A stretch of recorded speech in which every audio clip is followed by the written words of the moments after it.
Welcome in. I'm Tim, and that's Austin. We are the Other Room podcast. Brother, I know you've got a story this week. Start us off, man. I do. This one comes from Reddit from r/true off my chest. Oh, no. This one goes, the title of it is, My Son Kicked Me in the Stomach and My Husband Slapped Him. Now, listen, I chose this one. I'm gonna need some ages so quickly in this story. Yeah, there will be, and this is a pretty brief story. It's not terribly long. Okay. I chose this one because I want to hear what our take on this is as young fathers. Like, what do we think of this? Our son is 11 years old. Lately, he's wanted to stay home from school. Yeah. Here we go, the preteen. Lately, he's wanted to stay home from school a lot. I know that it's not good, but I've let him. He's just so sleepy in the morning. It breaks my heart to try and force him. And I can't really force him anymore. I also have 2 younger children that I need to tend to in the morning. Wait. Before you continue. Wait. He's 11? What grade are you? He's 11. 11? Like 5th grade? That's like 5th, maybe 6th grade if you're, yeah. I think I was in 6th grade at 11 years old, but I was really young for my grade. What are we talking about? We can't force kids to go to school that are in 6th grade. What's going on here? 6th grade, exactly. Anyway. I also have 2 younger children I need to tend to in the morning. I've asked my son if something is wrong at school, but he says, no, I just want to sleep. My husband goes to work before our son has to wake up, but he caught on to him missing school, and he was not happy about it. He spoke to him, and my son has been very good for the past couple of weeks. Okay, great. Until Friday. I went to wake him, and he said, Mommy, I'm too tired. He rarely calls me Mommy anymore. I felt bad, but I kept trying to coax him out of bed. I didn't want to go against my husband. My son told me, Dad's not here. Chill out. Oh, Mother, I know we're on this podcast. Mother, I love you dearly, 100%. I grew up in a household where if I were to say that, I probably would have been beaten senseless. Not in a literal sense, but there would be heavy repercussions. I would have got smacked up. Yeah. I would have got robbed. Oh, there's no hiding the marks on that one. There's no way. Just tactical aim. Just all of a sudden, my mother is a Navy SEAL. Just no, it would be. Suddenly, she has a spinning back kick in her arsenal. Is it like Crouching Tiger, Hidden Dragon style, like crane stance into my face? Brother, I believe that's the 4th time you've referenced that podcast that movie in 2 weeks. It's because it's an incredible movie. Have you ever seen Crouching Tiger, Hidden Dragon? Which is why I laugh every time you say it, because I have no idea what you're talking about. Crouching Tiger, Hidden Dragon is a gem and a classic. You need to watch it. Anyways. Excellent. Continuing on. I told him that his father wants what's best for him, and so do I. I tried to touch him, and he kicked me in the stomach. I was shocked, and it was very painful. Which, if I didn't get beaten to death by saying "chill out, Mom," my dad would have come home and he would have done like an anime style, like snap, and I would have evaporated from existence. Genuinely. Yeah, this is getting scary as you continue to read. Yeah. Go on. Yeah. I left his room and he cried in the my bad. I left his room and cried in the bathroom. I didn't try to fight him anymore because I had to take care of my other kids. My son had never hurt me like that before, and I ended up having a bruise on my stomach, which kicked her pretty hard. When my husband was home and found out what had happened, he told me he'd, quote-unquote, talk to him. Our son was playing video games, and he called him over. He asked him, "Did you kick your mother?" My son started saying, "I'm sorry, Dad, I was mad." My husband slapped him across the face. Just probably before he even finished the sentence. I asked him, do you want to kick me now? My son shook his head no. My husband said, because you know I'm stronger than you are. You're not tough for hurting your mother, and you will never act like that again. Do you understand? Then, finishing up here, it says, when my husband let him go, I went over to check on him. His face was so red, and he was fighting back tears. I got an ice pack, and I was icing his face. He told me, it's okay. I deserved that. He hugged me and later made me a card apologizing, which was very sweet. I now know my husband just wanted to teach our son, but I don't like him hitting our child. In our culture, that's common, but my husband has taken better approaches. I don't know if I'm being oversensitive, but it's hard to see your child hurt as a mother, even if my husband is right. So that's the end of the story there. What was initial thoughts? No notes. No It's notes. no notes. Here's No the thing, notes. and I think I've said this before. Till now, I am 27. There's no chance I could beat my dad in a fight. Genuinely, there's not a chance today. Brother, I think your dad with one arm behind his back. I think if you and I attacked my dad at the same I was time, just he would gonna beat say both that. of us up. Genuinely, Genuinely. and guys, Austin's 6'5". My dad's 6'3", 6'3" in that ballpark. He would kick the daylights out of us. Strong dude. I remember one time my dad was showing me, he's like, I learned this like new technique, like how you could like choke somebody out. I said, really? And I thought he was gonna like get behind me.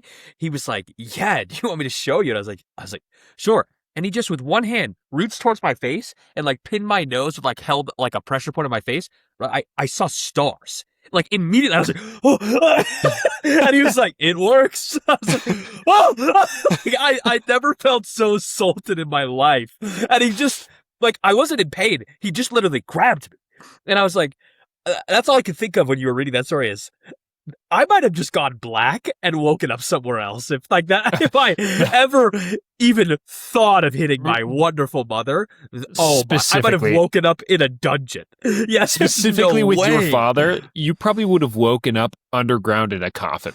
Probably, you'd be like pitch black. You're like, what's going on? You genuinely, dude. That would have been it for you. Oh my gosh, yeah. There's just no way. Now, if I was the kid in the situation, like. It's interesting to me how quickly he was like, well, I deserved that. Like, because, I mean, there's no less person on earth you should hit than your mom when you're 11. Right. Are you crazy? I thought, clearly. What are your thoughts, man? I mean, I've clearly given my opinion here. I think I tend to agree. I just feel like I would have a lot of trouble controlling my own emotions if something like that were to happen in my household. I'd probably have to take a good while to think about the best course of action because I think my immediate thought is to react with violence. But I don't know if that's necessarily the best way. I think it's effective, probably. It probably will never happen again. And probably followed up with like a, and next time it will be even worse. This is the only thing with me though, like considering I wasn't there, I don't think I'm gonna do any like physical action if I wasn't there and like I found out the next day. Like clearly there needs to be severe punishments. I don't think I can hit somebody. Like if it just came to my attention that like my son had kicked my wife a week prior. And then suddenly I'm just wailing on him. And he's like, why? You hit your mother. And he's like, oh, I didn't even like, that's just like the timing of that. If I was in a room, like have you seen those videos like that trend on TikTok where it's like, shut up, mom. And shut up, mom. Or they'll I call them on the B word. And then suddenly their dad's in his prime athletic state again. Like those type of videos. Like if I was in the room and that happened, death. Because that's your like everything. Like your wife is 1-1 no matter what, everything. You're like, that is your like immediate instinct is to protect her. That's the thing though, it's like a day later. So maybe I am like, now that I think a little bit deeper, maybe I am off of the train of what he did. Because you could have just like broken his Xbox, taken it away, grounded him. There's a lot of things you could have done, in that situation. I think the punishment would be so severe for me. Here's probably what I'd do. I'd probably go and just buy the cheapest bricks I could find. I'd probably go on a Facebook Marketplace and just buying like rubble from a demolition site. I'm bringing it home. I'm putting it down on one end of my property. I'm like, hey, listen, today you're going to move this pile of bricks over to the other side of the property. Okay, sure. And I'm going to do it on a day where it's over 90 degrees. That's for sure. Just some manual labor. And then he's going to be like, all right, Dad, I did it. I'm like, okay, good. Now I need you to take this pile of bricks and I need you to put it back where they came from. And just do that, I don't know, 35 times. Like, I want him to be doing it for like 20 hours. Not straight, not consecutively. Yeah. Like the whole time, every step is just gonna be like, gosh, I feel I made a mistake. Every step after that, just like, it's just awful. Dude, I actually think stuff like that's pretty effective. So when I was I think it was a junior in high school, I made a comment to a teacher that I truly to this day thought was a harmless comment because I said What was the something comment? that so she was rubbing her belly and two girls were talking to her in my class and like touching her stomach and I said, "Oh, Miss X," I said, "Are you pregnant?" Younger teacher. She got really, really offended by that. Told my basketball coach. He said that I was really rude and offensive, and I genuinely was just inquiring. I had So, no idea. No idea. So anyway, so what are we talking about? Why were they rubbing her belly then? I genuinely have no idea. This is like home Like ec class. We're like, contextually, that makes a ton of sense. Like they're rubbing your belly, like, oh, let me feel the and baby. she was Or like something touching like her that. stomach, and I was like, "Oh, Miss," I don't even remember her name. I was like, "Miss, are you pregnant?" And I know you're not supposed to ask that, but I was also like 15 years old. Like, and I It just was before you knew. dude, I was just genuinely inquiring and got in a lot of trouble. And I went to basketball practice that day, and my coach told me, he said, "Tim, you're not with the team today." He said, "You're just gonna go run stairs." He said, "You will run them until I tell you to stop." I was like, oh, "Okay, well, I guess that's fine." And he's like, "Oh, and then after you run the stairs, like you're gonna go ahead and do it like a full lap." I ran for 3.5 hours straight. There's people on my team like looking at me and like giving me signs of like, "Brother, like, dude," and I ran the whole time, ran for 3.5 consecutive hours. I nearly fell to my knees afterwards. I was limping after it, and he's like, "I bet you're never gonna say anything again." I shut my mouth around that lady for the rest of the year because I was so horrified of Sure. like the punishment of that, which is like a quick akin to what you're saying. Like if you made the physical punishment or whatever it was so horrible that it Mm-hmm. was like, I never ever want to go through that again. I do think that's kind of effective theoretically. Yeah, and I agree. That particular situation, that's some BS, dude. You got the shaft, by the way. Dude, yeah, I got truly shafted, and it was anyway. But in a situation like the story that you just read, though, like running laps, whatever, things like that.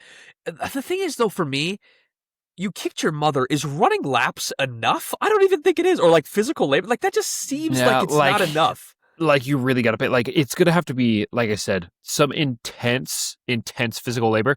I might be out there with a megaphone enjoying like a glass of lemonade on a day off. Like, pick up the pace. You are starting to slow down. If you don't speed up, you're going to do this for another 20 hours. Like, that is such a severe Yeah. thing to do. Like I think the punishment needs to match. You know what scares me though is at what like where's the line of where you're gonna hit where they resent you? That's what's so scary to me when it comes to like eventually punishing. Now, not that I resent like any of like, and I was a troublemaker as a child. That story withstanding, but I in general I was a troublemaker and I got punished all the time. I grounded, like take stuff taken away all the time. I deserved those things. Was I so angry at the time? 100%. Was I in my room like, ah! Like, just so upset? Like that. Have you seen the kid that gets his World of Warcraft subscription canceled? Where he takes the remote. He's like, ah! I was referencing videos like those where people like go into their room and they're screaming until they're like there's no sound coming out. They're like, ah! It's just so funny. Those videos, I watch every moment of those videos, but that's sorry, but it's like I was a troublemaker and I got punished and I deserved those things looking back 100%. Right. But I don't like I love my family, you know? But there's people who were punished severely as kids that are like, "Well, I hate my parents." So where's that tiptoe line, you know, like it's like, "Oh, my parents used to make me do X or whatever it is, you know, and now I hate them forever." Like that's something I really, really want to avoid. I feel like trying to foster super strong relationships with your kids is something that's very important to me. For me, and again, guys, for people listening, we're young fathers. We're still trying to figure this out. I think the key to it is being an excellent leader and like a strong leader and knowing that like so I've had to punish my 2-year-old, and he'll be 3 here this next week, a couple of times, and I don't like it. It is the worst. It really sucks, and I feel bad about it afterwards. But I feel like there are things that you have to do. Like, you have to understand that your actions have consequences, especially at a young age. You got to learn that early on so that it doesn't get worse when you get older. I think if you're a good leader about it and you do it with what would the word be, with a contrite heart almost, like, I don't want to do this, but I'm doing this for you to be better, you're doing it for their benefit, and you're doing it for the right reasons. I think, there's a chance that your kid could still resent you and hate you, but I feel like that's significantly diminished. We just talked, we know what episode was, I can't remember what episode it was, but this was a few months ago. We did an episode on strict parents and their punishments. Like, one where if I had done something wrong and my parents made me call and apologize to how it made my family look, that's horrible. That is scarring. Or stuff like I saw this TikTok of some girl. She's like, her parents made her buy all of her own things. And so she bought some clothes, and they were totally appropriate clothes, but her parents are like, we don't like the color of those clothes. You have to throw those away. And she's like, but I bought them with my own money. And they said, no, anything you bring under our roof is ours, even if you buy it with your own money. Like, those people very clearly... Totalitarianism, yes. Yeah, those people very, very clearly hate their children. And they are not punishing with love in any sense. You know what I mean? I feel like if you go about it as a good leader and you go about it for the right reasons, you go about it with love for your child, and they understand that. And afterwards, like, the most important part, because you can make them suffer, you can make them move that pile of bricks back and forth. It seems like afterwards you got to have a talk like, do you understand why you had to do this? Right. Will I you ever think do that's this again? the most important part. Like, you remember, like, our scout leaders were real big on, like, letting things happen. For those that don't know, Austin and I were resolved naturally. Boy Scouts for years. And our scout leaders were a big fan of, like, your actions have consequences, and your consequences are a direct result of probably the actions you took, which twice resulted in me and my brothers being in some situations where I came out victorious. But our scout leaders literally afterwards would, like, sit down and Austin can vouch for me here, my brothers were both times the agitators and in the wrong. And they would go and sit with them like, why did you do that? Like, wasn't that kind of dumb and silly? And they were like, fair. Like, that was really dumb and silly. That was honestly one of the greatest examples of fatherhood that I've ever seen in my life. I'll tell you, we'll specifically share the story. So Tim's younger brother, Stanley, saying, I'm hungry. Okay, it's fine to be hungry. But over the course of 45 minutes, I'm hungry. And it's starting to get pretty annoying. Let's preface as well. We're in the woods in Washington. No, this is K-Bar M. This was in Montana. Yeah. This is up in Montana. So we're in the woods in Montana where we have to pack and then cook and bring our own food, which we were getting to. Go ahead and continue. Yeah, which we were getting. Yeah, we literally, like, dinner was being made, and I was at the time was a junior scoutmaster, so I was 18 years old. So I got my eagle before I turned 18, and I turned 18. Like, hey, do you want to come with us as a scoutmaster this year? I said, wonderful, that sounds awesome. And Tim was 17 at the time, so he was still a scout, and Stanley was there. And Stanley was what, 12 at the time. A youth. Yeah, he was minuscule. And he just kept saying, I'm hungry. And I'm like, Stanley, shut up. And that's all I can do as technically a leader. And from the scoutmaster, our scoutmaster that we grew up with, kind of gave me a look like, you probably should have said that. I'm like, okay, you're right, I should have said that. But Tim, being his brother's like, Stanley, if you say that one more time, I swear I will punch you in the face. No, not the face. Not in the face. I punched him in the arm. However, I punched him in the arm, and it was, I want to preface this. I said it very calmly. I said it because he was annoying everyone in the camp. It had been truly the better part of an hour of someone who, it's like someone in the kitchen with a fork and knife at the table being like, if only there was food. If only there was food. If only there was food. And it's like, brother, you can do something for yourself. And he was just weighing on us. Weighing and weighing and weighing. Go ahead and continue. Anyway, so he looks at Tim, dead in his eyes, and goes, I'm still hungry. And Tim stands up very calmly and starts to walk towards Stanley. And Stanley tries to bargain. He's like, please, I was kidding, please. And Tim takes him and he grabs and he punches him once in the arm. And Stanley, again, was a youth, lets out this high-pitched wail. He was 12. Yeah, he was just a youth. He was a little guy. He lets out this high-pitched wail, just ah! And our Scoutmaster Aaron kind of rolls his eyes and he's like, ugh. He stands up. He's like, come here, Stanley. Come here, Tim. He's like, Tim, you shouldn't have hit your brother. Stanley, he said he was going to do that, buddy. I don't know what you expected. That was the best part. He said, why did you say that when he told you he was going to punch you? Like, you knew. He gave you a clear directive of what was going to happen. What did you think was going to happen? And he was like, I don't know. I was like, this is burned into my memory forever. I'm like, this is exactly how I want to father my children. If my children are bickering and one ever says like, hey, if you don't stop, I'm going to XYZ. And then that happens, I'm just going to say, hey. And then is a man of their word. Like, you can't be mad because he kept his word. You can't. Yeah. Well, that was. Which you hit your brother? No, but. Yeah, and Tim did get in a little trouble. He's like, hey, don't hit your brother. Yeah. But that was the extent of the talking to.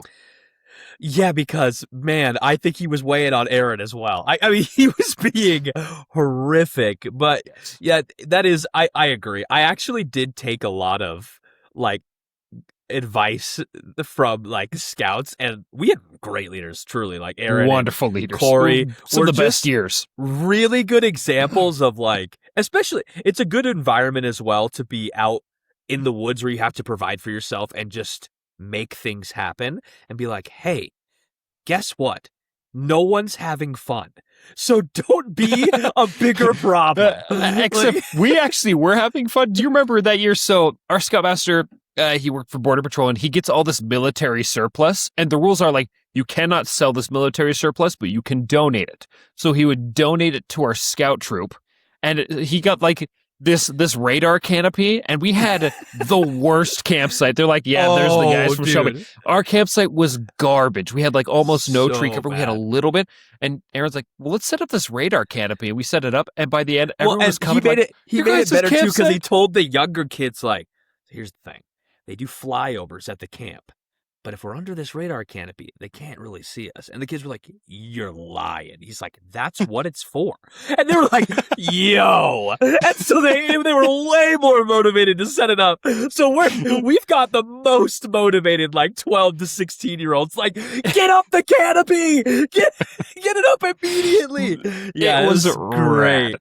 And so after that, we had like wonderful shade. It felt like we had just a giant tent over the entirety of the campsite. And everyone's like, gosh, your guys' campsite is the best. When objectively, it was the worst. We had almost no tree cover, but the little trees we had, we were able to make a really, really good show. That was a fun camp. Dude, he made everything just like, he just made the best of a bad situation our Aaron, that is, like, repeatedly.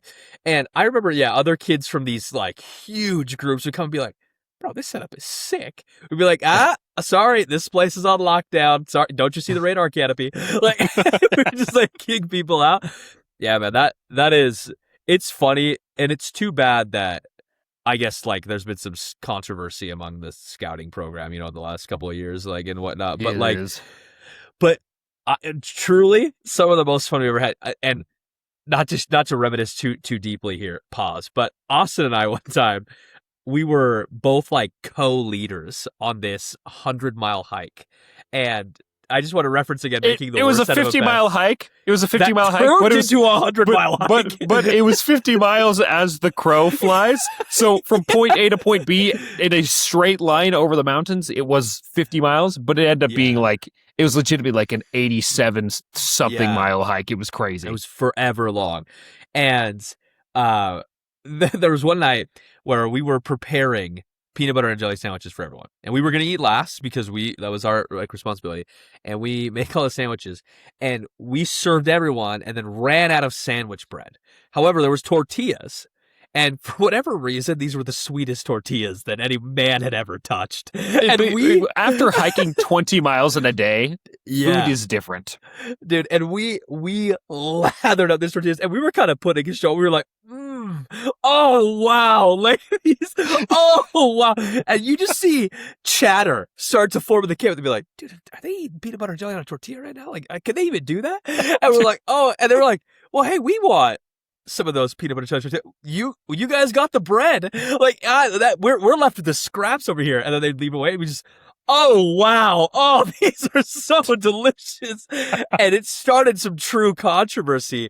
Then later that night, me, Austin, and Austin's brother were in a tent, and selfishly, we were like, we don't need a rain fly. There's no shot. There's no shot it rains. There's no rain in the forecast for a month. Dude, we woke up to 6 inches of rain bombing into our brains. And Austin's brother is like almost on the verge of tears. He's like, where's the rain fly?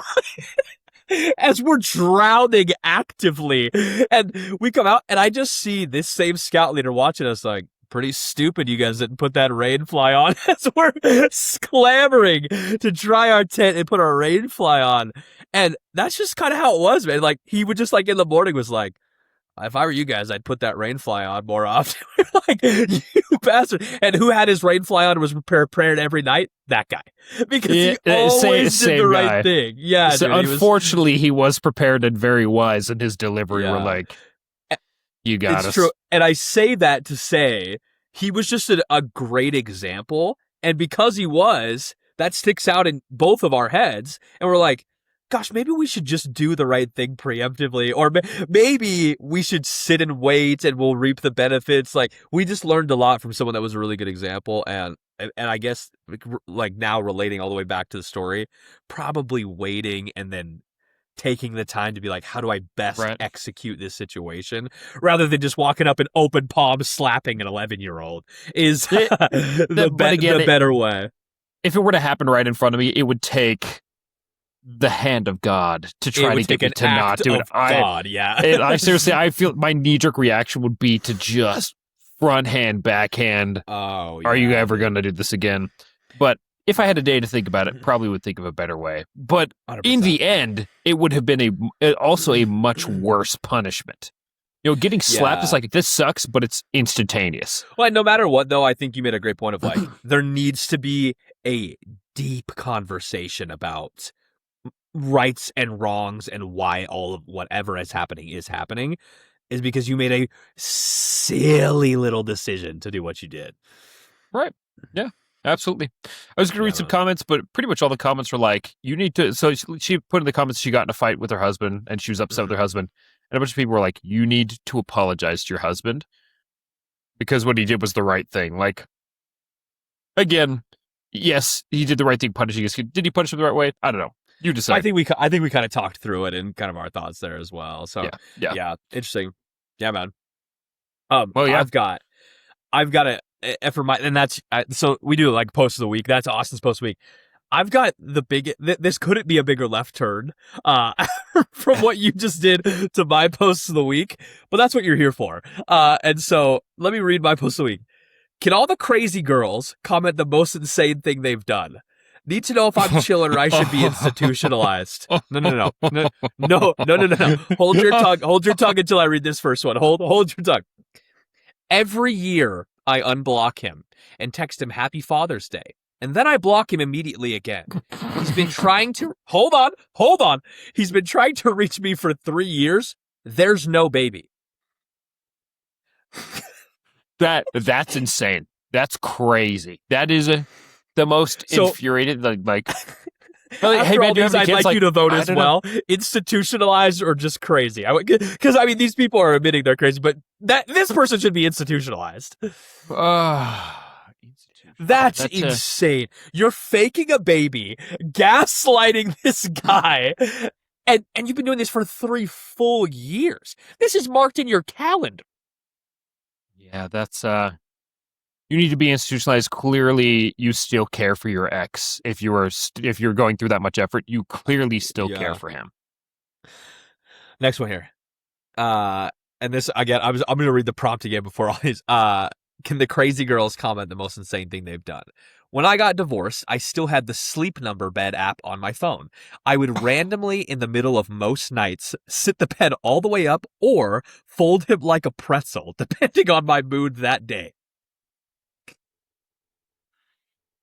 Okay, so listen. Realistically, here's probably how that went. Is he probably just disconnected, like unplugged the bed after a while. Here's the thing. The Sleep Number like cools you at night as well. Like it auto adjusts you. It like heats you up, cools so you you're just down, not auto getting the adjusts. benefit. So it's like you're just sleeping on a mattress at that point. Like you want the benefits, but the problem is you're getting thrown asunder in the night from someone who has express control of your sleeping ability. Yeah, that's so staying up late, intentionally like losing sleep yourself to get revenge on someone, that institutionalized, that's for sure. But really, I'm more kind of crazy on this one because it's like, I mean, you're just adjusting the bed, and you're probably just gonna do it once. He's gonna adjust it back, which is giga annoying. And you're top 7 pettiest people that are out there walking right now. But I don't know if it's institutionalized. I don't know if I'm that crazy. Did she not say it was most nights? Yeah, she did say that actually.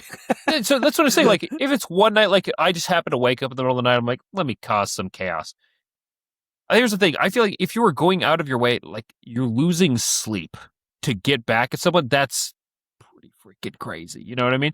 But that guy, I'm sure he could just be like, hey, listen, someone's on my app. I need to take them off, or I need to switch to a different account or something like that. Yeah. He could probably just fix it easily.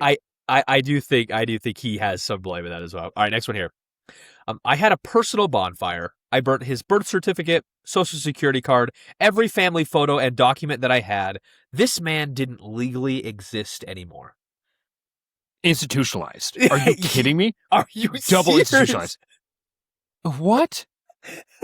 But do you know how annoying it is to get a social security card? Yeah. If we want to talk about agencies that don't care that you exist, it's the Social Security Agency.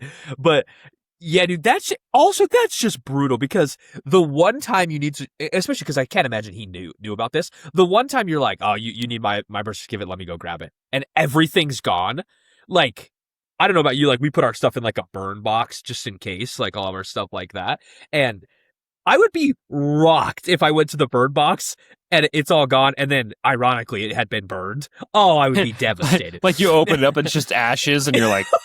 that I would be livid about. Like, it's supposed to prevent this. Like, how did the fire get inside? I guess they do call it a burn box. What did I expect? Yeah, that would hurt. That would hurt a lot. But yeah, institutionalized for sure. Institutionalized. Yeah, you're done. Yeah. I take the Sleep Number bed back because that one was the worst so far. Next one.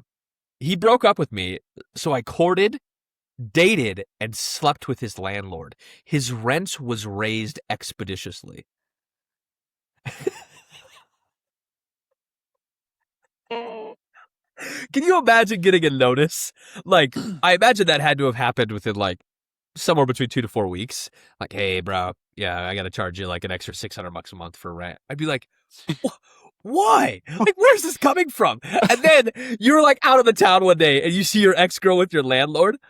I'd be inconsolable. Now, 2 thoughts on this one. If she did this with the sole intent of getting his rent raised, institutionalized. If she actually just likes the landlord and convinced him, like, that's petty, that's just crazy. Maybe it's not even crazy. That's just petty. That's just super petty. But if she genuinely likes this landlord, I guess go for it. You know, and the landlord might have just done it of his own volition. Brother, this was clearly this was clearly malicious. I mean, come on. No, yeah, maybe, but maybe she could have had eyes for this landlord. I'm seeing a world where this relationship could have happened organically. Yeah, I mean, I guess. I don't know. I think that's hard. I think that's hard listen because to me. I want to put you in this guy's situation. Let's say, you know, your wife Cameron comes to you and she's like, hey, and let's say you have a property. Like, in our property, my ex-boyfriend who treated me like garbage just moved in. What are you going to do about it? Like, she just leaves it at that. Like, my ex-boyfriend that treated me like garbage is our new tenant at our rental property. What would you do about it? I mean, nothing. I mean, there's nothing I can do. Like, you know what I was. I mean, You you can could. raise his rent. You I can make guess. him pay I for his own guess. utilities. You I. can shut off the electricity. It's just all so malicious. I feel like you're showing bad colors as an individual if you do stuff like that. I You know what I'm agree. saying? Like, now you're letting him make you into somebody that you're not, especially if you weren't doing that kind of stuff before. Sure. Okay, next one here. Pretty short and simple on this one. I hit him with my car. Institutionalized. That's attempted murder I with mean, a deadly weapon. I mean, where is there something scarier? Like, if you're just like on a walk home at night, or maybe you're out just getting something ready, and then suddenly a pair of headlights turns on, and it's coming towards you at a speed you can't recognize because it's so dark, and then suddenly you're just getting rocked by a car. I mean, Yeah, I can't think of anything scarier. Institutionalized. That is. Which I'm surprised she's able to make that comment and she's not in prison. To be honest. Yeah, dude. Like, it just seems to me like people, like when I read stuff like this on the internet and it's consistent, people are just willing to put up with a lot. I think people are just really willing to take way more than I would, but man, you hear stories of crazy stuff. Hey, she hit me with her car. I still stayed. She, him or either way, like, they pushed me off the balcony. We got back together. It's like, what is going on? Like, I'd love to know the psychology behind that. Like, is it just like an addiction thing to one another? Is like, what's going on there? I have no idea, but if that's something that were happen to me, that relationship is over forever, and I'm filing a police report. Yeah, dude. That again, that institutionalized. I think we agree there. It's hard. It's hard for me to relate to these people too because I've just never had psycho stuff like that happen to me. Yeah, and I've been lucky enough to never have a psycho ex-girlfriend. Like all have been totally fine and normal. Yeah, I mean, and thank goodness. Okay, Genuine. last one here. I contacted every religious organization I could within 30 miles of him and scheduled him for visitations. Then I had one of them deliver my divorce papers for me. Uh, he he then he then called every lawyer within a 30-mile radius. However, we live in a small town. They're all associated with the religious organizations and refused to take his case. So he had to go outside of a 30-mile radius to find someone to take his divorce case because she set up this plan that apparently is small town gossip. What are we talking about, dude? That's just horrible. But I'm gonna lead more crazy. If he's just like a normal guy and she just did that because she hates him, like maybe institutionalized. But if he did something truly horrible and wanted him to suffer, like just crazy, probably. You know what? You know what's tough for me with stuff like this is like you went into so much work, and I just have to make a phone call just like a little bit outside of where I normally would. You know what I'm Right. saying? Like you did all of this work and all this stuff, and I'm like, well, that kind of sucks. And then I just boop boop boop boop boop. Oh, I guess you're the next town over. It sucks. I have to drive 35 minutes. Also, I'm from Montana. That's not too bad. Like it's like genuinely 35 miles. Like, yeah, it's like whatever. all right, it is what it is. But yeah, man, that's my I posted week just some of the ones I had saved on there. Oh my! Some of these ladies need some help. You need Jesus. Tell you what. Yeah, man. There and so many of them were like craziest things you've ever done. Like a lot of them that I saw were like I hit him with my car, which is why I just put one of them in there. But I was like, how Was many it multiple people times? It was like 10 times I saw it. Like put my car in his living room, hit it with my car, chase him with my car. Put my car in his living room. What are you talking about? Yeah, but yeah, this is all sorts of stuff with the car, and I was like, we like do driver's license need to be more restricted? Is like it was like what I was gaining. I was like, it was a lot of car related events in there. Wow. That's horrifying. I just imagine like, hey, this isn't working out, and I'm sitting in my office doing something, and just you hear a vroom crash just into your office. That's horrifying. Yeah, dude. That's apparently there's a there's a decent chance that there might be a car related, but yeah, man. That's my post of the week there. So Okay? careful out there, guys. That's all I have to say. Genuinely be so careful, please. Please. Brother, I found this debate going on the internet, and I need to hear what you have to say about it. This is breaking marriages apart. Is peanut butter sweet or is peanut butter savory?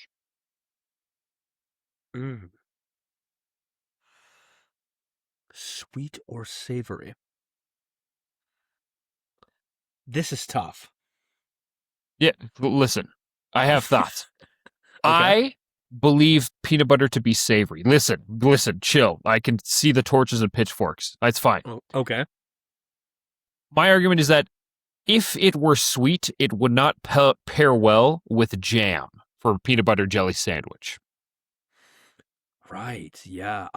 That's you might have just sold me immediately with that single argument. Truly. Now, but listen, like knight to e4, brother. Yeah, I don't even know if I can say anything back to that. Yeah, you're not going to put sweet with sweet. That would be great. So it's savory because also it comes from peanuts, which are savory. On the other hand, if you're eating like Reese's Pieces, those obviously are hyper sweetened, or like Reese's peanut butter cups. That's peanut butter that's been very, very sweetened. So that's not true. But like, so this is where I'm getting tripped up in my head, though. Is like peanut butter that you buy from stores has like a bunch of sugar in it, so therefore it tastes really sweet, and it's used really. I don't know. It's pretty sweat. Like depending on what, like how many grams of like what's the most popular peanut butter? Jiffy, probably. So, let's say Skippy or Jif. Or is it just Jif, not Jif? That's my bad. Well, I think you were mixing Skippy and Jif. And Jif together. Oh, it's Jif is number one. Okay, so like, how much sugar is in Jif peanut butter per serving, which is probably a tablespoon or two. Oh, yeah. Let's see here. Well, a tablespoon. I don't even. You're right. 2 tablespoons, brother. You're dialed. I'm counting calories. I know my serving sizes. It literally just depends on the one that you get. Oh yeah, dude, it's really not that much. It's 3 grams of total sugar per serving. That's not crazy. Which is not much. Yeah, so maybe not, but I guess you do see it used in so much, like sweet things, like dessert type foods. Like I mean, people put peanut butter in all sorts of stuff. So. And ice creams as well. People put peanut butter in ice creams and such. It's because it's savory. It goes well with the dessert. You think it's like a sweet and savory type angle there is what they're going for? Correct. Do you think, though, do you think people are conflating savory with salty is the thing? Maybe. Some people are saying salty. Peanuts are salty, right? Like if I was to describe the taste of a peanut, I wouldn't say it's savory. I would say, well, they're salty. Yeah, but it is also savory. Like, I guess savory, typically you're thinking of like a steak or something like that. Right, like savory. a umami type feel, I feel like. Is kind of what I feel. But peanut butter definitely has that overtone of savoriness. So I just looked up savory definition here. So I guess, I mean, it's not, you aren't really conflating because it says food that has a salty, spicy, or meaty taste rather than sweet. So if it's salty, then it's savory. So I guess never mind. So yeah. So that would have been my, so it must be savory because it's got, like you said, it's made from peanuts and it just pairs well with jam, and you wouldn't typically do a sweet on sweet type thing. So it's gotta be, right? But is chocolate savory? Like the flavor wise? Maybe like dark chocolate? Because chocolate in general, like the flavor of chocolate, is it savory? Because milk chocolate, they're essentially just adding like a bunch of sugar into it. You know what I'm saying? But like, is dark chocolate savory? I have seen it described that way. When you buy it, it says savory dark chocolate. Yeah, it does say chocolate is naturally unsweet, but they add tons of sugar to it in general. So chocolate theoretically is savory. Because Savory is the opposite of sweet. Right. So if you're doing like peanut butter and chocolate as a flavor, that's technically savory on savory, but the But sugar the is so peanut butter, sweet. but like in the Reese's peanut butter cups, they add so much sugar to their peanut butter that it becomes a. But it's milk Or is it chocolate. They're that using milk chocolate. peanut butter relative to chocolate is sweet? So because chocolate is it like just a hierarchy there? Like now we're in the dregs, but We're in the weeds. yeah, we are. Sorry, I took us into the forest here. But yeah, that's no. I think I agree with you. I think we got to put to bed here, and I'm sorry this is tearing people apart. Uh, it's got to be savory, right? It has to be It has to be. I think it by has to be savory. definition. Right. I think so. Yeah. Which is why like things like salted caramel go so well because you got the savory from the salt Right. and then the sweetness of the caramel, you know? Or All right. caramel if you want to be pedantic. We got to get this up. We got to get this up. We got to have people. We need to know: is peanut butter sweet or is it savory? Please let us know. Apparently, this is tearing people apart. It didn't tear us apart because you could never tear us apart. However, yeah, but I put a fist up. However, I want to hear. I'm sure someone in the comments is going to give us an argument that's going to make me flip flop. I'm sure there's someone out there with a sweet argument that I'm going to hear to be like, that's ingenious. I'm waiting for that comment. So let's see what the people think about that. Absolutely. Yeah. Again, we're entering savory as of right now, though. Yeah, I think the other room is stamped on savory as a united front until additional evidence is provided, and we'll go from there. Sick, man. Yeah, I'm glad you brought that up because if when there's controversial topics, you're the first person I think of. I'm like, we got to be united on this, and sometimes we are, but that is good that we both hit savor. I think I was initially leaning sweet, and then you made that one single comment, and it did change my whole perspective. So shout out to you. Right. Yeah, I just tried to think like an extra sweet sandwich for lunch. Like, I couldn't do it. No way. Yeah, and it's like you have to like get really like we're like you have to get really creative for me to be like, I guess in that situation peanut butter is sweet, but relatively it's savory. So yeah, that's interesting. I was gonna bring up one thing this week that rocked me, dude. There's this other podcast that I follow. It's an anime podcast that I follow. They do a great job. It's called Otaku's Anonymous. Dude, they rocked me. They're sunsetting their podcast at the end of this month. They've got like almost 200,000 subscribers, and they're sunsetting their podcast. They're both big creators individually. It's Danny Mata is one of them, and then the other creator is I think his creator name is like NC Hammer, but his name's Nick. And Nick and Danny, dude, they run truly one of the best podcasts going. I mean, and I believe it's like the second biggest anime podcast going, and they do games that are so creative, and I think their community members come up with them quite a bit. And they do games that are so creative, like just a great laugh every week.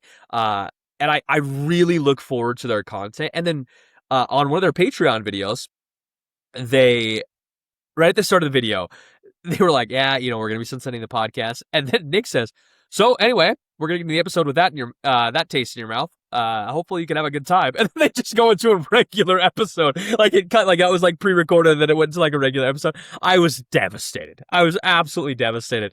And I was thinking to myself, like, man, are we in like a weird generation?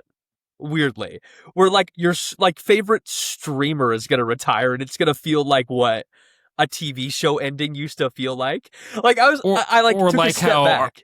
Or like how Argentinians feel like if Messi ever retires, they're gonna be like, oh, Yeah.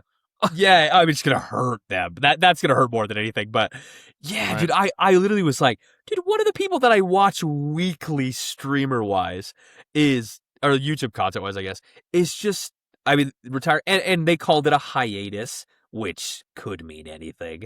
But yeah, dude, I was a little rocked, and I think the main reason was one of the two. Danny specifically said that he was having like a hard time. I think just schedule wise, or maybe like anxiety wise, or something like that was going on. So I mean, he can do whatever he wants. I mean, it's their stuff. But to give up, not give up, but to put a hold. Sunset. Oh yeah, I guess put a hold on something that, like, all the comments on that video, and sometimes, there are people giving takes on things. Their comments are people just saying heinous stuff. When they said that, the comment section was all love. They're like, no, don't leave. Like, we miss you already. And they're still, I mean, they're going through the end of the month. But man, dude, and I wanted to talk a little bit about, like, just on top of that. So shout out the guys on Otakus Anonymous. They're incredible. They make incredible content. I want to talk a little bit about, like, the iPad generation, because our generation, Gen Z, is also called the I generation. And I was having an interesting debate about this recently. The I generation comparatively to, like, Generation Alpha, which is going to be our kids' generation-ish. And then there's going to be, like, Generation Beta that some of our other, which, tough. But, Beta boy. Yeah. Soy boy. A little bottom boy betas. They're going to be out there. And then so I wanted to talk a little bit about, like, tech and, like, growing up with tech, because I was having an interesting discussion about how I'm of the belief that the easiest generation to grow up in was the baby boomer generation, and they had literally everything. They had an incredible stock market. You could get a home working for like $4 an hour. Brother, you could buy a sports car from your summer job in high school. Yeah, dude. You could literally you could raise 6 kids on a factory job and just take a vacation to Disneyland every year and be fine and never worry about anything. Like, in that generation, you could have thrown your money at anything in the stock market and left it in there, and you would have gotten, especially at today, 100x return. Like, you would have been fine. So I'm of the opinion the baby boomer generation was the easiest one to grow up in. And what I was thinking about recently is our generation, like, how much more difficult relatively is our generation than the baby boomer generation because of technology and social media? And I think it actually really holds us back. And I know it also affords us a lot of opportunities, but I actually think it's created quite a bit of problems for kids. And I just wanted kind of your thoughts on that, man. I think it's tough. This is a really, really good discussion to have, I think. I think that technology, the way it is currently, it's incredible. At any moment of the day, I could, on my phone, watch the fall of the Berlin Wall. I could learn everything there is to learn about the Civil War.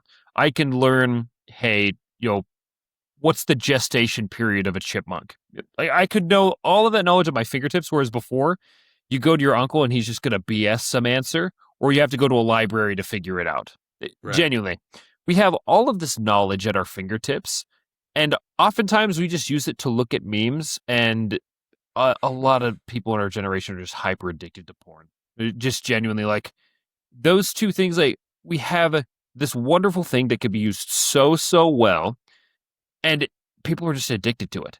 And it's a tough addiction to kick because, for example, if you are, addicted to some sort of hardcore drug, you have to go and get that drug. And I know once you're able to get it, it's easy for you to go and get it again because you know where to get it, you know who to get it from.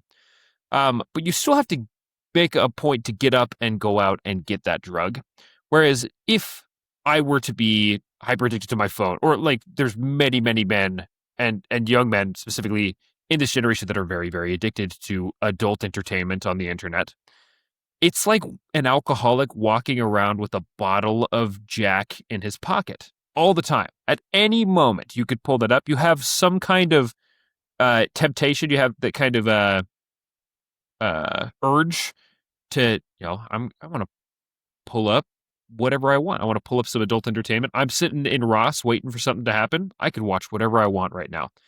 And you just could. You genuinely could just pull up whatever you want at any time. I think that has done immense damage to our generation and the millennials, and then, this next generation, it'll be bad for them as well. Is it worse for us than it is good?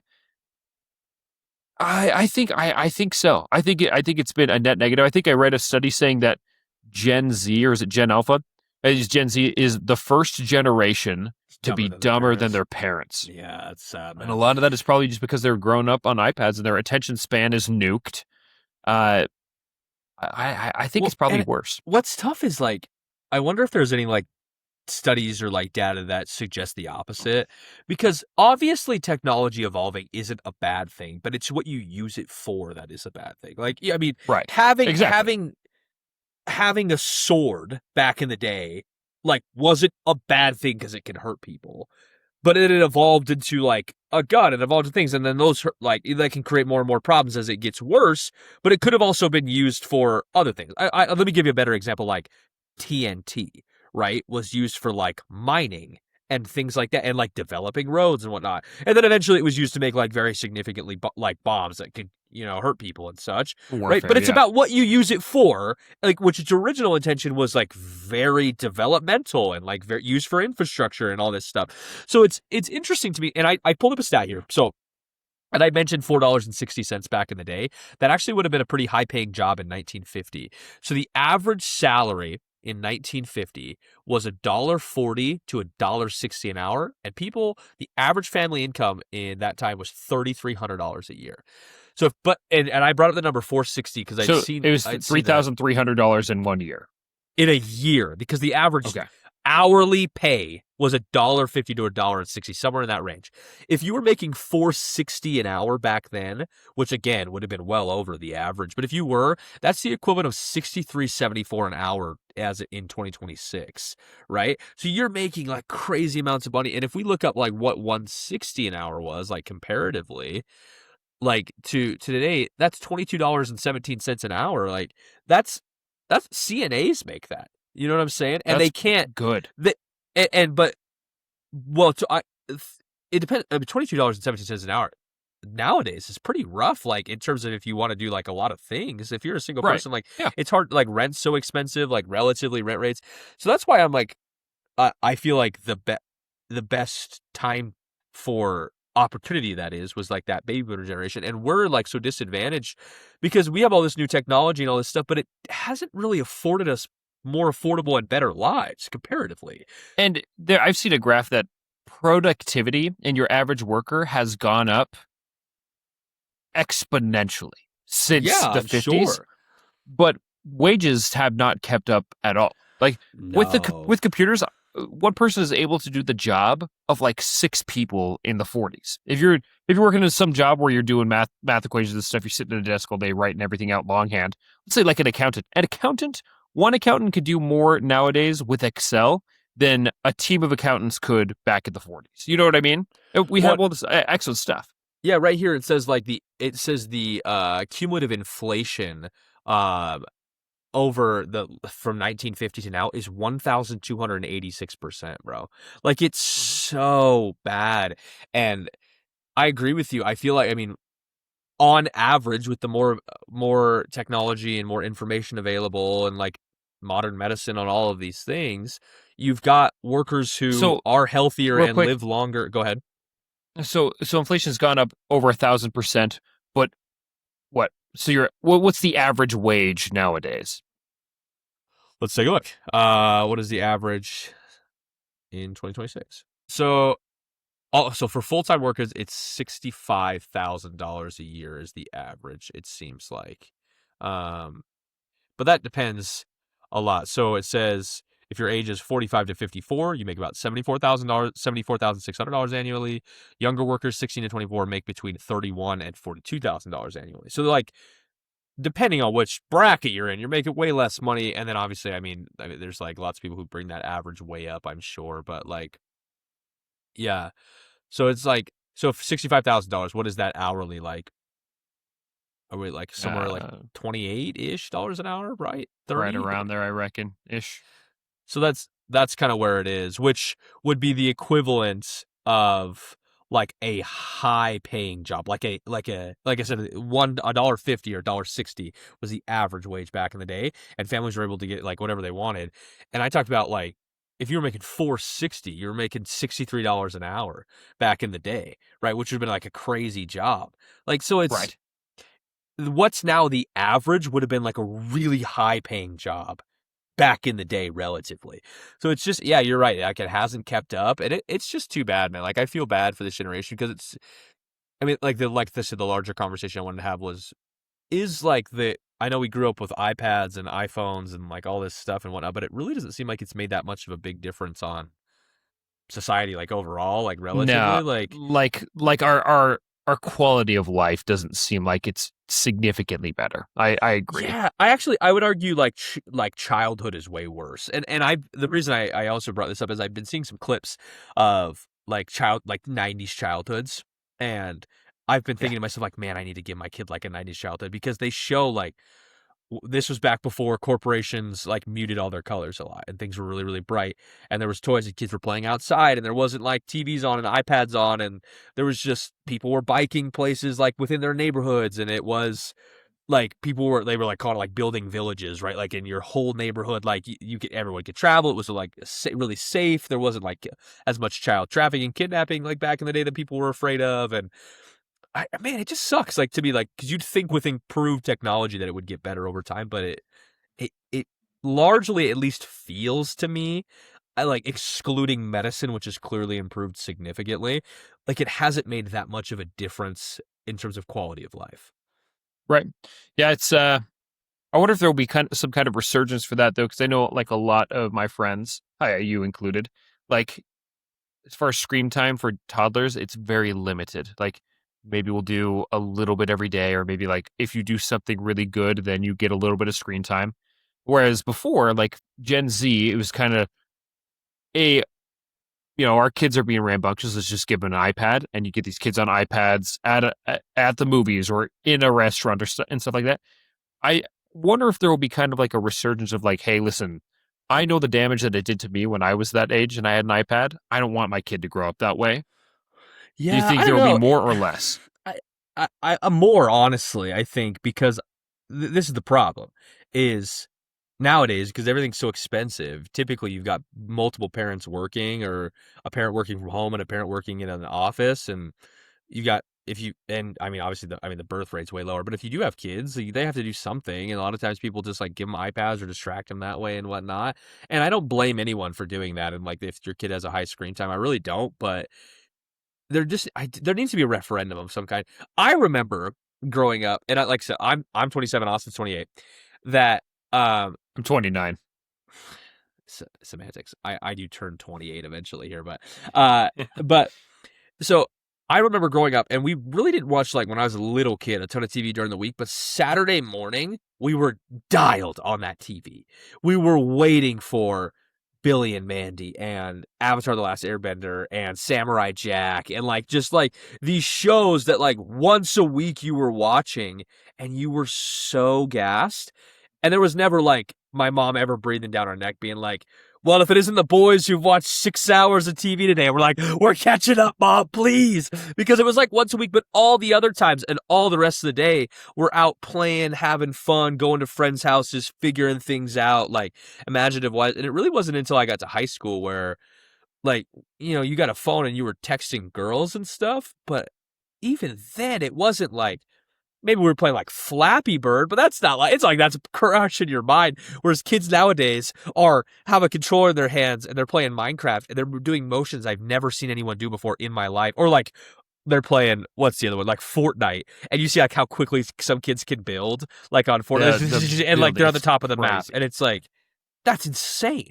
Like nobody could even have thought of doing that in our generation back in the day. That just wasn't available. So I don't Yeah, know. the I video don't know. games are a lot harder now to play against sweaty kids that all they do is stay. It's tough, Yeah, man. like my younger brother's a good example. Like he's crazy good at video games, and it's just Right. because. So my younger brother's 5 years. My youngest brother, that is 5 years younger than I am, and that's just he's a different generation and grew up with more video games like around him, and that's what people did, and he's just really really good at them, and like just as a product of his environment. Whereas I'm I mean, I play video games and I like them, and we did it like we did it as like a friend group. He does it because he likes the competition. And he's on there just grinding as a solo artist. He was a top 100 ranked player in the world in a competitive PvP shooter. Like he was insane at one point. Because that's just what they do. So it's I don't know. I think there's going to be a referendum at some point, and I mean, Australia did something interesting where they banned social media for kids under the age of 16. I actually think that's not a terrible idea. I'm so in favor. Especially my job as a mortician. I have seen the devastating effects of cyberbullying, Yeah. and I can see the comments that are like cyberbullying.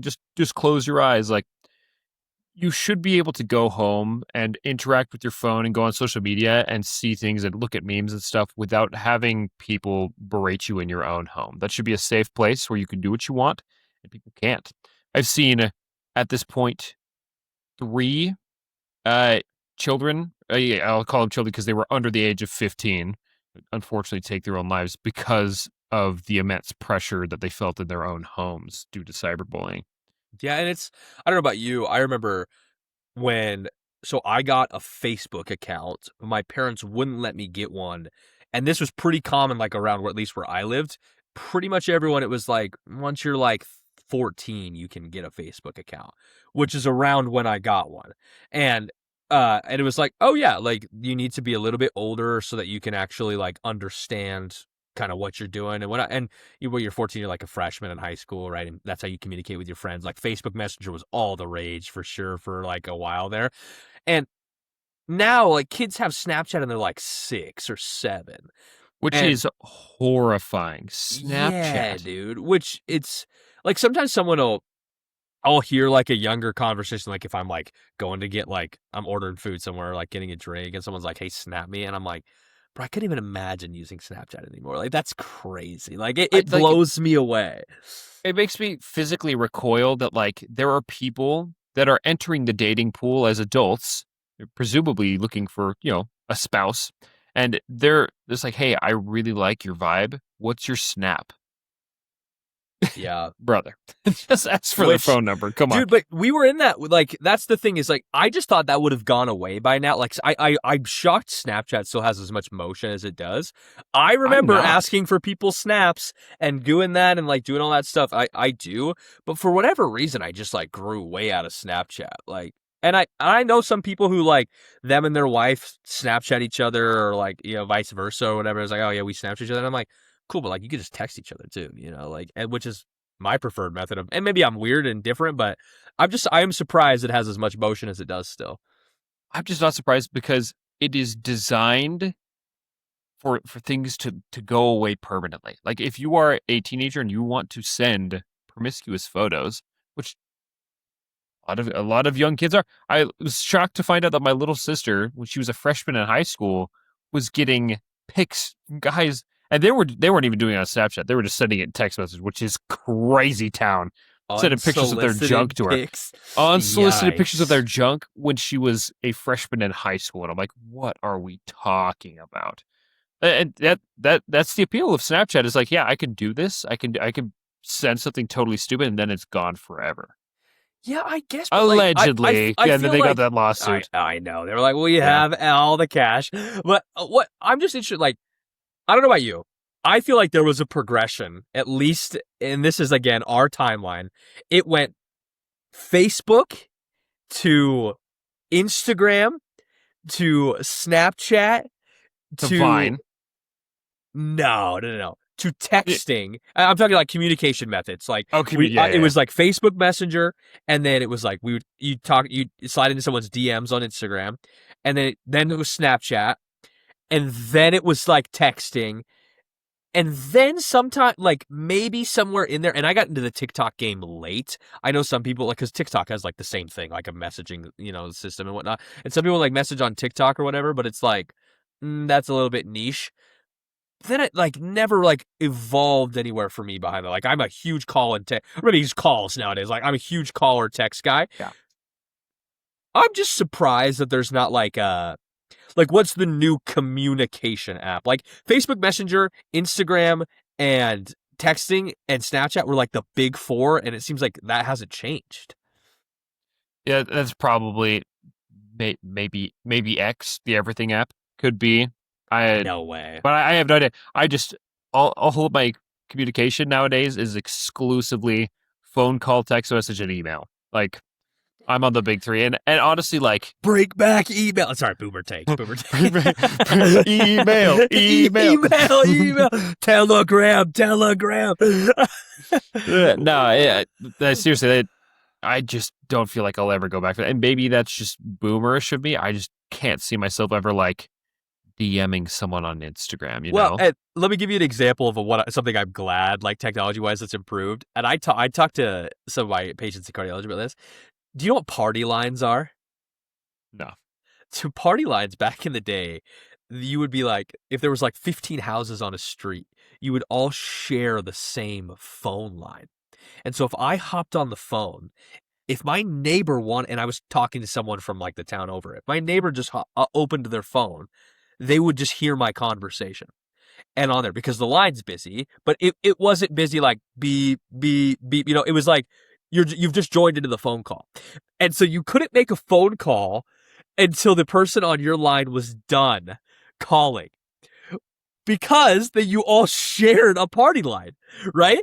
And so the amount of eavesdropping that was happening like with party lines was diabolical. And I've talked to people about this, and they're like, yeah, it was fine. I mean, you had to wait your turn, but like, yeah, you just hope nobody was listening to you. And I was like, genuinely, you just hoped no one was listening in.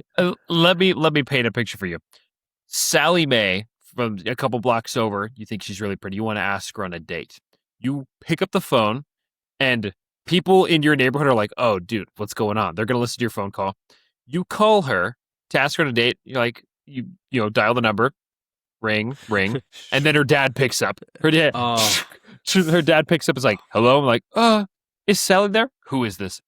This is Austin from and school. you hear like light rustling in the background, but you're like, that could be anything, you know, like that could be anything. Yeah, and you just like, like, and you're like, I wonder what that is, but like, and then you hear him yell, nervous. Sally. Yeah, you hear him yell, Sally.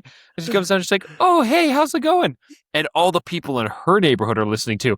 And she just shuts you down so hard. Yeah, it's the biggest pie you've ever seen in your life in your face. And then like, you just hear like your boy gross. on the line, and he's like, no! Oh no! Oh no! Like, brother! Like, oh. The next day, your neighbor Kathy comes by. She's like, I heard your phone conversation. I'm so sorry. That was so rough. Here's a cherry pie. Oh, really? Just so tough. Funny enough, a cherry pie is probably a decent gift in this era. But like, yeah, dude, that's what I'm saying. Like, that was just like a regular thing. I've also talked to them back into freaking. I've told you this before. Shoe stores back in the day. Did you know to fit your shoe size? I genuinely had to look this up because I did not believe this when they told me that. They would just take open air x-rays of your feet. They'd be like, let's get the right size. And they would just x-ray that shiz. And it was like, oh, I guess you're a 10. What? Like, jink. Like, just radiation was loose back in the day. That thing was plugged into an outlet in the wall, an x-ray machine, bro. In a shoe shop. Just 110. Just 110. Just, bro. Like, oh, yeah, sorry. Like, hey, man, my skin kind of feels a little staticky. Like, oh, yeah, I accidentally left the x-ray machine on and pointed at us. Yeah, dude. Like, people were frying back in the day. And I was, again, questioning. I was like, really? They used to just x-ray your feet? Like, yeah, everybody was doing it. I was like, you guys believed anything back then. Like, what was going on? Yeah, dude, so again, that is a benefit of more information that we are getting, that no one's x-raying our feet just openly in stores and no one can hear our phone calls. But still, man, I think to just put a button on this conversation. Well, I got one more after this, but. No, just on this topic here specifically. Yeah, on this topic, I got one, yeah. Oh, okay, yeah. I'll say my piece then. I just think that in general, in my opinion, technology has not progressed society how you would have thought it would have with what you see technology was in like the 40s, 50s, and 60s. It just hasn't benefited people as in much their as it day to day. should. Yeah, exactly. In their day to day, as much as it should have. And there's in my opinion, a strong argument that has actually regressed people in general, actually a decent amount. Yeah, I agree. And just to grab on your coattails, one last thing for the baby boomers having it easy. Uh, Last year I went to this place over in New Jersey. I'm actually going here this next week, and it's this place with all these huge, beautiful, wonderful houses, multi-million-dollar houses on the coast of New Jersey there. And New Jersey kind of gets a bad rap, mainly because of Snooki, but there are parts of New Jersey that are wonderful, wonderful, and I'm excited to go back. What a name! You remember that? Shout out Jersey Shore. Shout out Jersey Shore, Pauly D. Anyways, Bro, you know too much about Jersey Shore. allegedly, or so I've heard. No, so the house that we stay in, it's a family friend's house, and I was paddling a kayak on a little canal behind the house, just enjoying and looking around at all these houses, kind of not house hunting, but just like looking. Wow, that's a really nice house. That's really nice. I wonder how much that costs.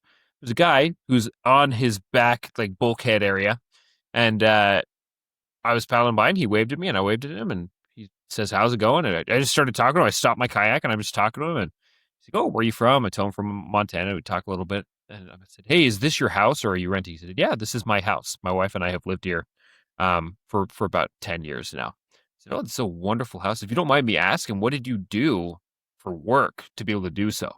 I want you to take a guess what this guy did to be able to afford this house that was probably in the realm of $2 to $4 million. His minimum 6 bedrooms, huge, probably around 4,000, 5,000 square feet. It's a 4-story house on a canal in this hyper wealthy area of New Jersey. Dude, Jersey, what would he possibly do? Was he in healthcare? No, he wasn't. You want to take another guess? No, I don't. Please. Okay.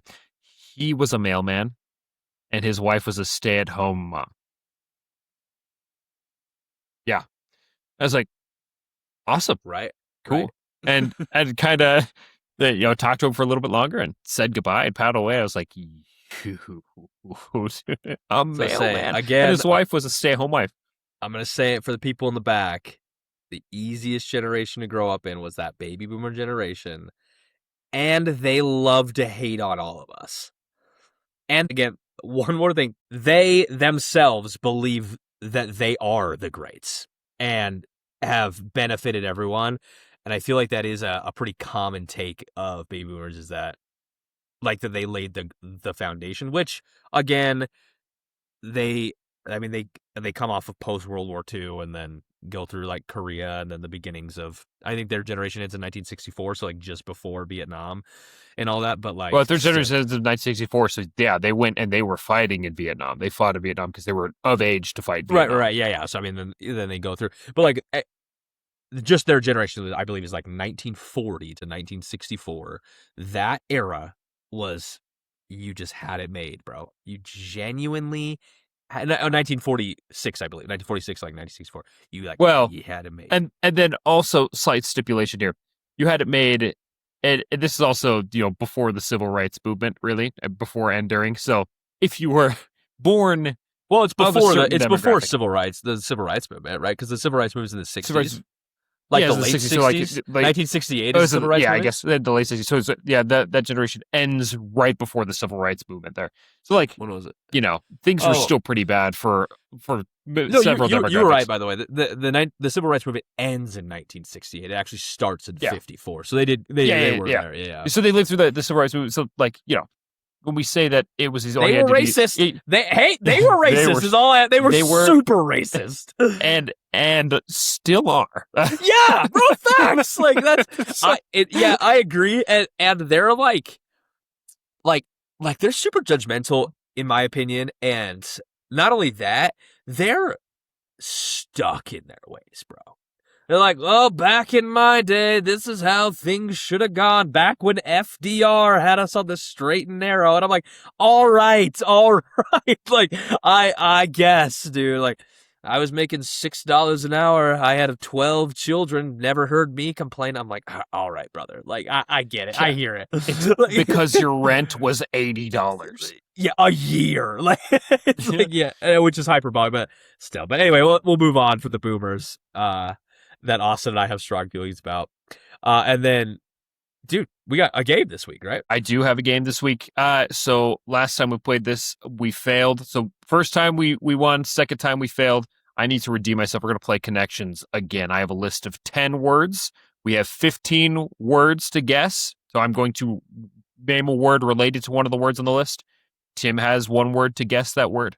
We can get all 10 within 15 words, we win. If it's more than 15 words, we lose. And Come I on, have the brother. random word list pulled up right here. Talk to me crazy. Let's do it. All right. First word is there's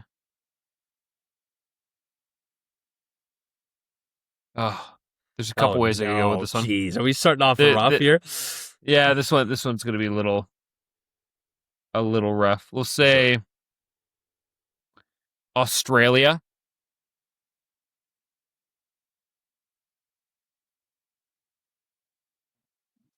Kangaroo. Oh, wonderful, you got it. Oh, come on! Yeah, Yeah, come on! I Yeah. was going between Australia and pouch, but I think pouch was too general. Yeah, way too Yeah, general. yeah. Okay, good Uh, start. All right, I'll say chimney. Fireplace. Fireplace is Oh, brother, correct. we are For cooking. two, Come on. 2 for 2. Um, Number 3, we'll Wow, that say. was a great hint, brother. Keep it up. Oh, let's see. Number 3. What would be a good hint for this one?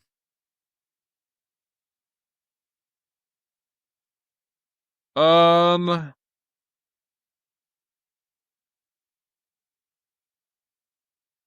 Say engagement.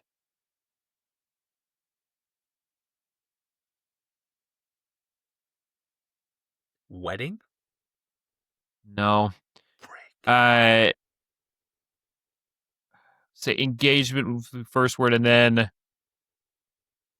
gem would be the second word. Just ring. No.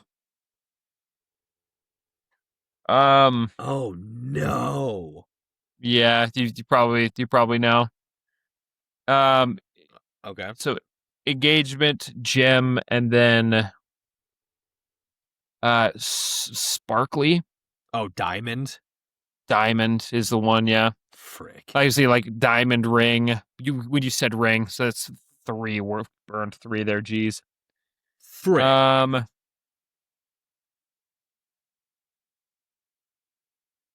Gonna be a shot in the dark if you haven't seen the movie. Um,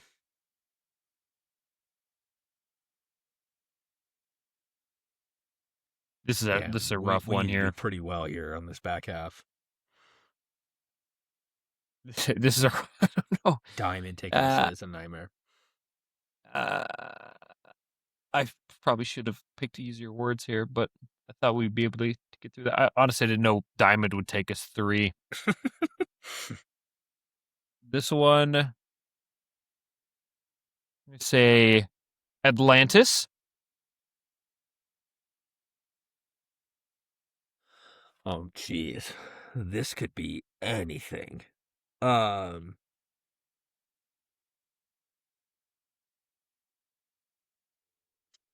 Mermaid? No, Dang, bruh. I'm gonna say submerge.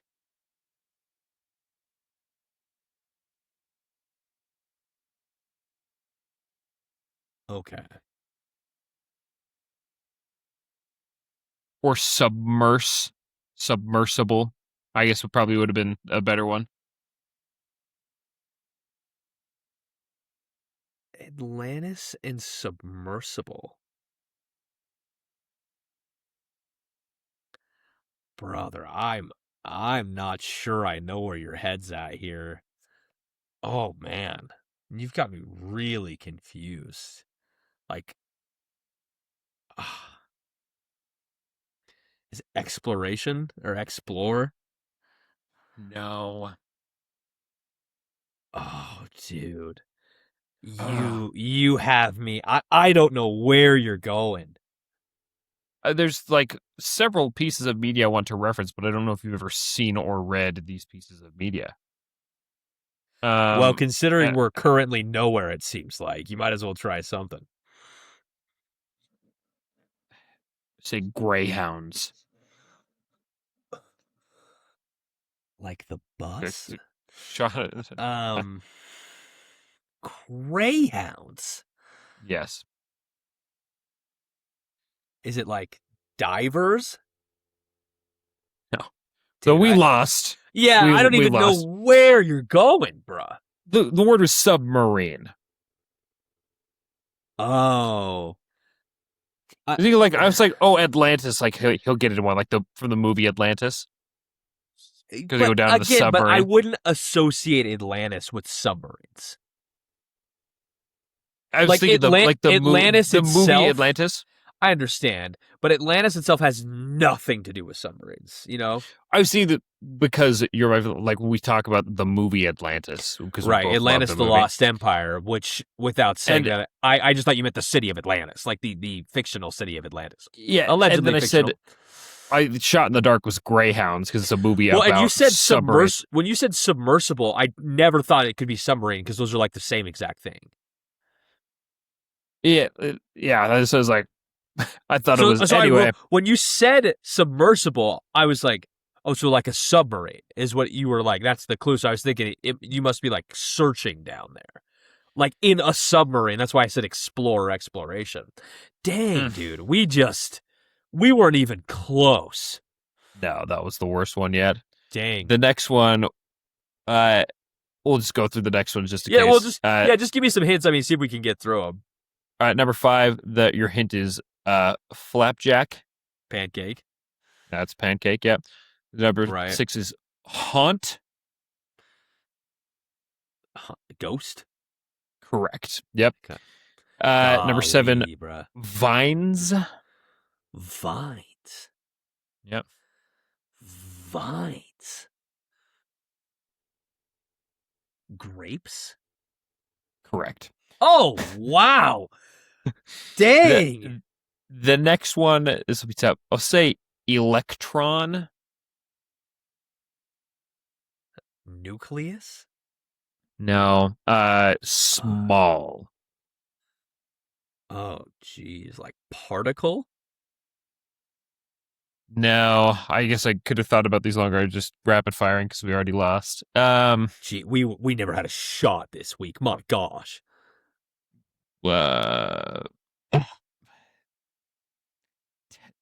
Telescope. I don't know. Brother. What? What? Electrons? And then you said, what did you say second? Small. So, thanks. And then telescope. Like cell? The word is microscope.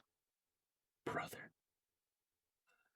Like an electron microscope? No, I understand. I thought you would have got that one off the bat. No, brother, because an electron specifically has nothing to do with a microscope. I know it's a type of microscope, but you got to think, I'm thinking of the word electron. Like, what's the closest reference point to electron? Is some type of either like proton, nucleus, neutron, something like that. Like, the microscope is tough because that's so adjacent, like, even like reference wise. What would you have done for the word for microscope? What would I have done? I wanted to say Laven. I wanted to say Leeuwenhoek, but I didn't think you'd get that one. Leeuwenhoek, yeah, the developer. Microscope. I would have maybe said like lens, and then if you wouldn't have gotten it, I would have said. I probably would have said camera. Right, and then I would have said like science. I probably would have said telescope, to be honest. Yeah, well, and then I would have said like cells, like or something like. But you have to. That's the thing is like to get to microscope. Yeah, that electron is. I mean, it's like I'm not saying it's a bad clue. It's just that draws me into a different direction personally. But yeah, dang man, it's hard. They're hard. And then the last 2 we'll get these into. Number 9, arg. Pirate. Pirate. And number 10, gay. Gay? Yeah. Uh, rainbow? Rainbow is the Oh, word, rainbow. yes. Yeah. Yeah. Yeah. Dang, man, that was. What were we at? Like 20 something plus words? That's the worst we've ever done by so far. By so far. Yeah. Jeez. Microscope of Which life. is too bad because twice this week you've told me what I was about to say to you 2 times in a row. You've been like inside of my brain. Pause.